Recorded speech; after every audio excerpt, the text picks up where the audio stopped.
Coleta ou dízimo. Outra prática que se tornou parte integrante dos cultos nas igrejas denominacionais é o uso do dízimo, dar 10% da renda. O dízimo é algo claramente judaico, e foi emprestado pela cristandade, da ordem de coisas que a Epístola aos Hebreus chamou de arraial. O dízimo não tem lugar no cristianismo. O cristianismo funciona sobre princípios completamente diferentes, e muito mais elevados do que o sistema da lei mosaica. Impor esse padrão sobre os filhos de Deus no cristianismo hoje é não entender a graça e a diferença que existe entre judaísmo e cristianismo. O dízimo era uma instituição imposta aos filhos de Israel, que estavam sob a lei. No cristianismo, o novo homem não precisa de uma lei. Ele se deleita em agradar a Deus e fazer a sua vontade. Colocar a nova vida em Cristo sobre o princípio da lei é achar que existe algo nessa vida que poderia querer agir fora da vontade de Deus. Mas não existe tal impulso em um crente que esteja andando no Espírito. No judaísmo, não importava se a pessoa queria ou não, pois mesmo assim ela era obrigada a dar seus 10%. Era a lei. De maneira alguma, este é o princípio sobre o qual os cristãos se baseiam na hora de contribuir. Em 2 Coríntios 8:9, temos os princípios para o cristão ofertar. Repare com atenção que nestes capítulos, ou em qualquer outro lugar do Novo Testamento, não há uma palavra sequer que diga que os cristãos devem utilizar o método legal do dízimo em seu ato de ofertar. Nos capítulos 8 e 9 de 2 Coríntios, os princípios da contribuição cristã são colocados de maneira bem simples. Primeiro devemos nos dar a nós mesmos para o Senhor, e nos entregarmos à vontade de Deus, e então dar de nossos bens, de acordo com a medida que temos. Ali diz, será aceita, segundo o que qualquer tem, e não segundo o que não tem. Para ter algum valor diante de Deus, a contribuição cristã precisa vir do coração.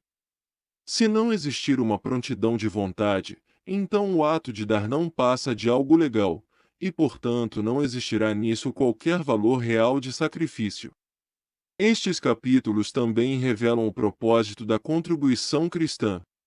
O apóstolo mostra que o ato de dar é para expressar comunhão com outros membros do corpo de Cristo, abundar em cada aspecto da experiência cristã, provar a realidade de nosso amor, imitar nosso Senhor Jesus, ajudar a atender às necessidades de outros, experimentar na prática a abundância com que Deus nos supre conforme sua total suficiência, criar condições para que outros agradeçam a Deus, permitir que tenhamos abundância acreditada em nosso favor.